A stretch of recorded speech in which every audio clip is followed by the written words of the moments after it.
इतिहास के पन्ना में लिखल बा, मेहरारू से केहू ना जीतल बा।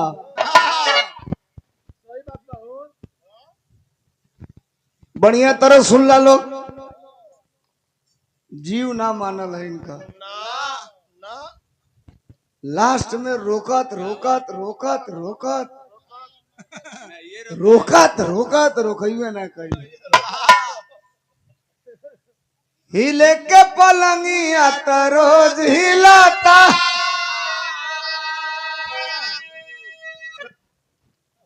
असली बात तो हम लोग बुझत नहीं खलो। बाकी ना भतार में उमाजा मिलाता,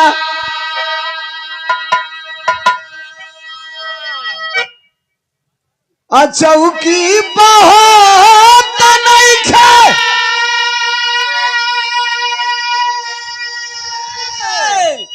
सही से मिलनवा बलम का टेढ़वा बेलनवा बलम का बांगुड़वा बेलनवा। हम कौन है? पहले जो कल है ना सुनाई लो, कन्या रास वाला हूँ मैं। गड़बड़ी जान तनी सबे कहाँ बा। पलंग रहे रेणे का,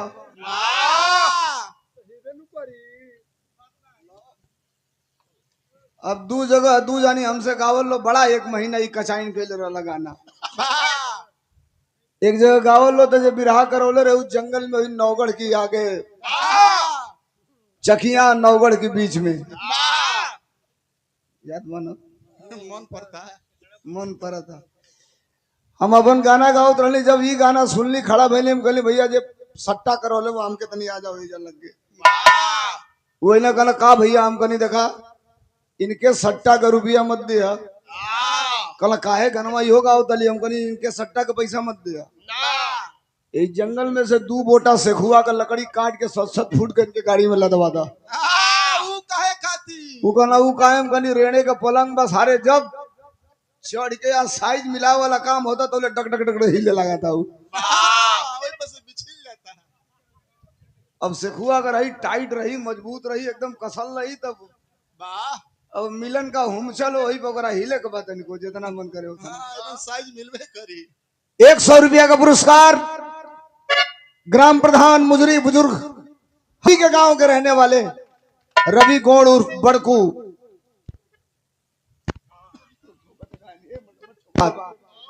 बिरहा जिला कबा यो कही जाता घर परिवार कबा। रुचि के हम बहुत मानिला में कोनो शंका नहीं, नो डाउट नो कंफ्यूजन नो मिस्टेक। लेकिन ये घर है जा तनिको नरम कोनो बात हो जाई तो बात जाई बिगड़, बाहर कहीं कुछ हो जाओ तो चला हुआ।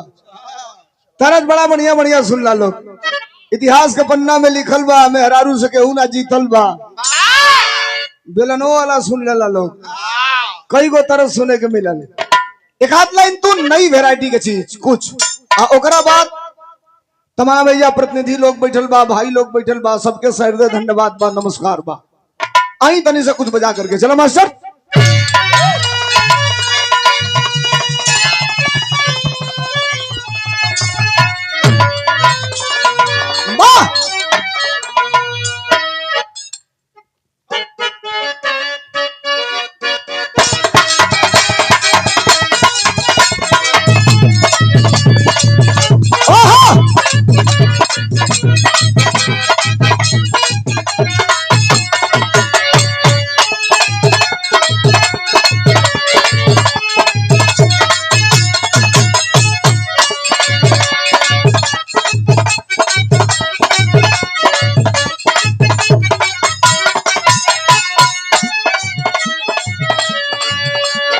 ऐनी तो बैठल ले जाओ या भाई की बरमदवा में चाचा मिलना कहना देखा तो एक जगह और देखले रही आज वो कहत नहीं हेरू जी कुर्तवा मर पकड़ लेना कहना भाई कुल कमीज मत पहिर लो, जगन्नाथ मास्टर नियर कुर्ता पहिर लो। ये नौजवान नहीं जानते होंगे जगन्नाथ मास्टर के बारे में। अपने जिला यही रुद्दलपुर का रहे वाला जो कहां पर का जगन्नाथ मास्टर बिरहिया जो ने जमाना में केहू के घरे साइकिल ना रहे वो समय साइकिल लेके भी रहा गावा, दुनाली बंदूक साइकिल में टांग के भी रहा गावा। अब वैसा दे याद ले धरती पे केहू भी रहिया के भईबे ना कई चाकर छाती इतना में हड़िया नियर खोपड़ी बढ़न दे 2 फुट का मोछ पीछे से नाप देवे तो 3.5 हाथ का जूता।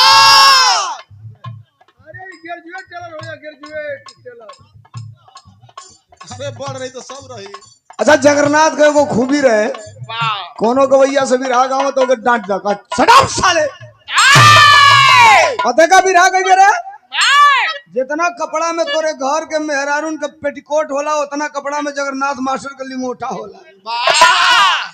इतना हड़का में जो गवैया हड़क जाओ बगल वाला भाती के बरियार बहुत टेढ़ भी रही है जगन्नाथ। ए रुचि ये जो करताल हम लोग बजाते हैं फार वो बजाते हुए फेंक देते थे, बजते जाता था बजते आता था पकड़ के फिर बजाने लगते थे। विराह जगत में भारत के पहले कलाकार थे वो। तुम लोग कहे लो ना ठीक बा फलाना ढेमाका फलाना बहुत चलती रहे नसुड़ी का कहर अम्मा डाल दी। हाँ तब जगन्नाथ मास्टर कहला नसुड़ी तार बंसुड़ी ना बजा देनी तो फिर हमारा नाम जगन्नाथ मास्टर ना। भाई अब तो वो खत्म हो गए। हाँ अरे वाह क्या बात है वाह ऐसा पुरस्कार तो के मिलो लोई जगन्नाथ जी को उछाल करके फिर पकड़ के बजाने के नाम पर 100 रुपया का पुरस्कार। धन्यवाद नमस्कार बा आई मास्टर तनिषा मिजाज में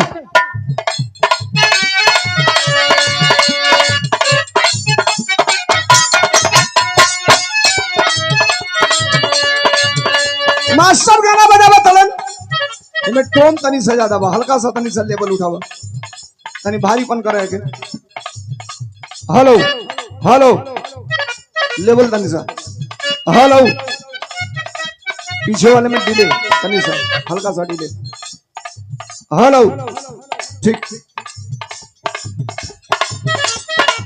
मास्टर हमार गाना बजावा तलन ओहर का मेहरारू जबन कुछ कहे देखो नई गीत मार्केट में आवत बा एक सौभाग्य और सुन लीजिए आप। हमें लग रहा है कि भोजपुरी में भी रुचि तुम जहां बैठी हो यहाँ से मैक्सिमम 10 किलोमीटर की दूरी होगी 10 या 11-12 किलोमीटर की दूरी। हम लोगों को इस जिले को सौभाग्य भी प्राप्त है।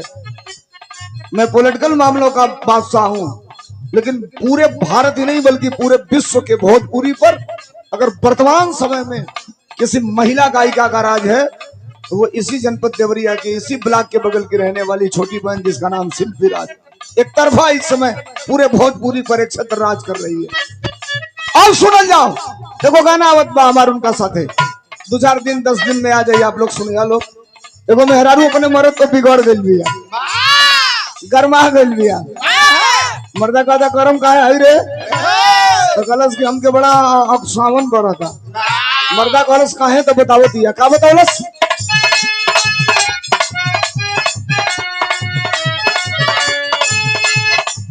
ए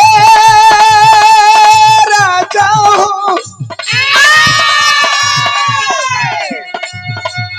मेहरुआ कह दिया का कहलस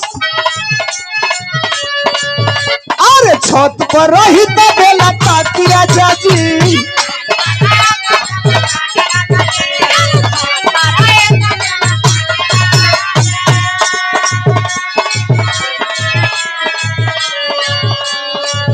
खोली खिड़की तुम्हारा आखिरा चाची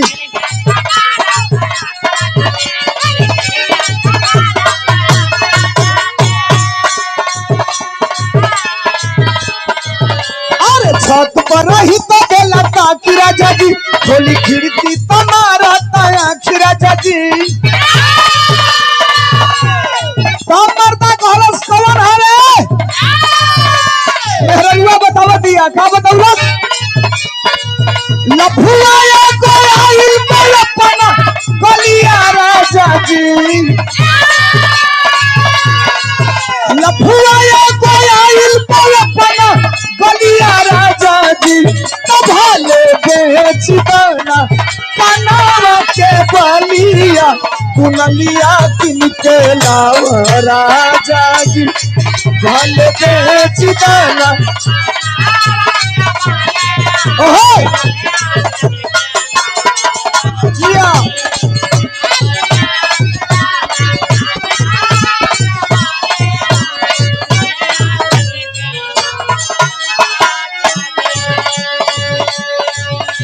और मरद कॉलेज की आखिरकार तो के जवन हैरान करत आओ कर निशानी का बा पैसा न पैसे हो के कि हक हवनु। अब मेहरारू बतावतिया का कहलस